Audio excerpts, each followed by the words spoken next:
record of an historic occasion, historic for Buddhism, for Thailand, where this film was made, and for England, as it depicts the founding of the first English Sangha, or group of Buddhist monks, ever to be ordained in Thailand, and ever to exist. This group, who to return to the West, to England, to create and develop the first Sangha in the West. This film was made at Wat Pak Nam Basicharyan Thonburi in Thailand, a very famous monastery for teaching. And this scene depicts the pre-night celebrations. The central figure here, a famous teaching bhikkhu in Thailand, Chaukun Mangalaraja Muni, Abbot of Wat Pak Nam Basicharyan. He is the presiding and chief bhikkhu of this monastery, and these scenes are taken the night previous at what is known as Naka ceremony, pre-night. On the left here, a very famous bhikkhu, Tita Wedho bhikkhu. Next to him, Kapilavattho bhikkhu, the English monk, who brought with him his juniors or novices, Samanera. The one on his right, you see there, is Robert Albertson from Rochdale near Manchester, the cotton industry centre in England. Next, on the left here, George Blake from Jamaica, who's also come, and on his right, Peter Morgan, originally from Wales. All these have come. They're intensely interested in what's going on. It's completely new to them, a completely new life to them. This scene is important and interesting in the fact that it proves and shows that this actual ceremony goes back way beyond Buddhism itself. It's a facet from Indian life of many thousands of years back, where the story of the world, the round of rebirth, samsara as we call it, is told in traditional fashion. Here these gorgeously decorated tables in gold and lacquer are strewn with gifts from all kinds of people, gifts of robes and fans to the new bhikkhus to be, and to all the group of bhikkhus who take part in the ordination. At the back you see the title fans, those decorated fans. They are for bhikkhus. Every bhikkhu in Thailand has one as his authority. As the scene moves, you see the group there sitting quite happily, smoking cigarettes, everybody around quite happy, everybody very friendly. At the back there you see two Chinese bhikkhus talking now to show you how close we are here in this country with the Dhamma. And here the leader of the celebration and the ceremony brings his candle 3 times towards him, and then wafts the feeling and blessing in his heart toward the new group, sending forth metta, shall we say, or loving kindness. Then the candles go all round this vast crowd, everybody sending their thoughts and blessing. All the people here you see are well-known friends of Buddhism, Kapilavattho, Tita Wedho. They both know them very well. Many, many supporters. Everybody's a friend here. The juniors, of course, now are extremely interested. They're seeing things they've never seen before in their lives, much the same as these Thai people are seeing something they also have never seen. Now the celebration, of course, on the next day takes place with traditional procession, and normally moves on the next day takes place with traditional procession, and normally moves off with quite a large gathering. There were thousands of people present on that day, and it moves off from the new Bhikkhu Academy at Wat Pak Nam, led by a rather fearsome creature called a Naka, or fire-spitting serpent. Here you see it, followed by a band which everybody thoroughly enjoys, particularly the drummer, and another small band, then followed up by male lay supporters carrying the title fans, the ceremonial umbrellas, covering the various gifts as the procession moves off. Here you see a large number of upasika, each carrying some small gift. Here's that wonderful creature again, the Naka. Everybody loves him very much. Sometimes he's rather frightening because he shoots real flame out of his mouth. And these fun-making people, everybody enjoys themselves very much. The wonderful part of these Thai people is that they have a great sense of fun. They love a party, each intensely concentrated, each trying to keep his mind on the task which is undertaken as the procession moves in towards pagoda ground. This procession will have to move round the pagoda. You see it here paused. It will move into pagoda ground and move 3 times round the pagoda to the right, keeping the right shoulder toward it, before the novices are allowed to enter the pagoda. Now we move into the pagoda proper, where the new juniors will pay salutations prior to the celebration. You see them inside the pagoda, paying their respects to the memory of the Lord Buddha, and to the Upachaya Chaukun Mangalaraja Muni, Abbot of Wat Pak Nam. They will then move forward with their robes to be presented to them as bhikkhus. Here you see the bhikkhu who is touching the novice is very famous here, the abbot of Wat Bo. His name is Chakun Dhammantiloka, a bhikkhu of 40 wasa, 40 years standing. He's acting the part of first assistant upachaya today. Here we find the first assistant, Dhammantiloka Mahatera, just turned his head. He's going to give the Sikhapadan or precepts, which always commence with Namo Tassa Bhagavato Arahato Samma Sambuddhassa.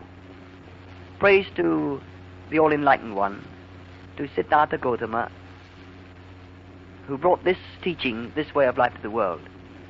And then the young novice repeats all this in Pali, which has meant much hard work on their part, and he repeats the precepts which commence Panati Pata Veramani Sikhapadang Samadhiyami. I undertake the rule of training to refrain from killing or harming any living creature. He now moves forward with his begging bowl, the bowl in which he will beg his food for the rest of his time as a bhikkhu. Now we see the two assistants, Dhammantiloka and Kapilavatthu, taking their positions.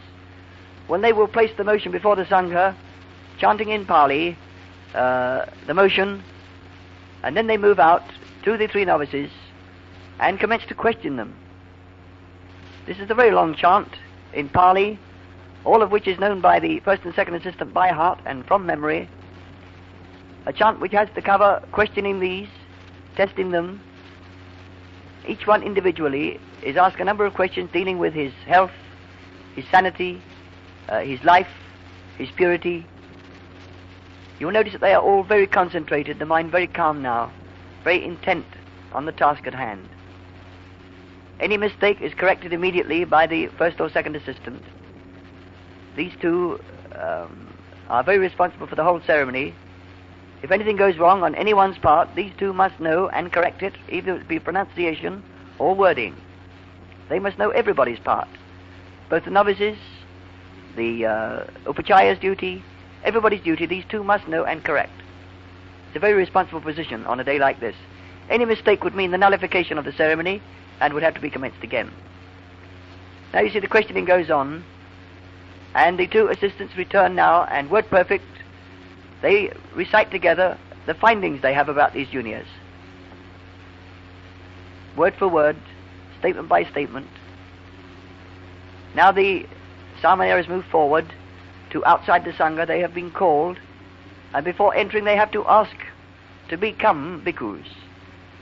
They commence by the words Sanghang Bhante Upasampadang Yachama Olong Patuno Bhante Sangho Anukampang Upadaya. Please, Venerable Sirs, may we enter? Will you accept us?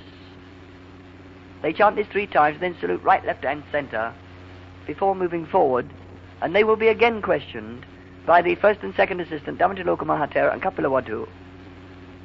Here the Upachaya is giving them instruction on the bhikkhu life, telling them in Pali, a very ancient language, that from here on they beg their food, they wear only 3 robes, they must be satisfied with the foot of a tree for bed if necessary, and to live on the merest of medicines, to possess nothing for the rest of their time as bhikkhu.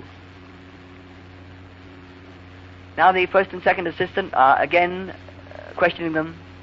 You see the lips moving here, the questioning is going on. And after this, there will become the acceptance.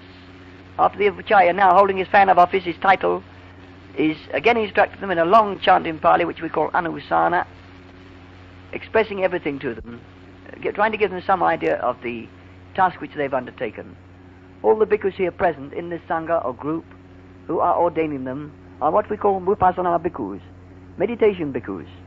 That is, bhikkhus who have undertaken this bhikkhu life to strive all the time for the enlightenment which the Lord Buddha gained.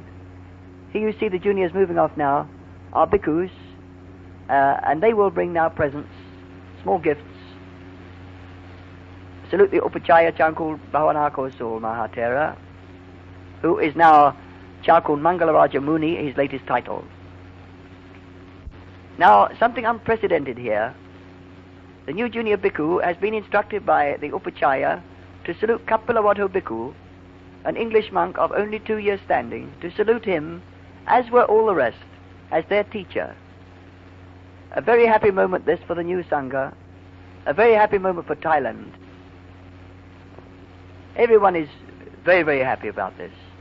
Here you see the new junior bhikkhus now receiving gifts, and you notice that on the ground they have golden cloth, the purpose of which is to prevent them inadvertently touching any woman's hand. The Sangha here in Thailand, Mahasangha, the controlling group, are extremely strict, which is one of the reasons that the Dhamma is so strong in Thailand. The bhikkhu's vinaya, or code of discipline, is extremely strict. Here you see the juniors concentrated as the chant is given forth, taking them into Sangha, all the bhikkhus surround them, and this very impressive and sacred moment to the heart of a Buddhist is carried out with naturally some feeling of relief on the part of the new juniors. They've been under terrific strain. And now the traditional scene, Englishmen, bhikkhus, barefoot, begging their food in Thailand on the daily round. Here you see them moving forward in order of seniority, begging their food as they go, each with bare foot. Each one here has to be completely concentrated in mind, practicing what we know as satipatthana, or mindfulness, a form of meditation. They do not notice who is giving the food. They keep their minds on the food. They keep their mind on the reason for begging the food is not for enjoyment or sensual pleasure, not to make the body strong or fat, but just so that this life, this bhikkhu life, may be led to strive for enlightenment. Every movement, every feeling, every act has to be registered by them. It is their discipline that their concentration must not break. Now they move across past the pagoda on their way back to their actual vihara, and here again we find some more people wishing to give them food. As they move nearer their place of residence,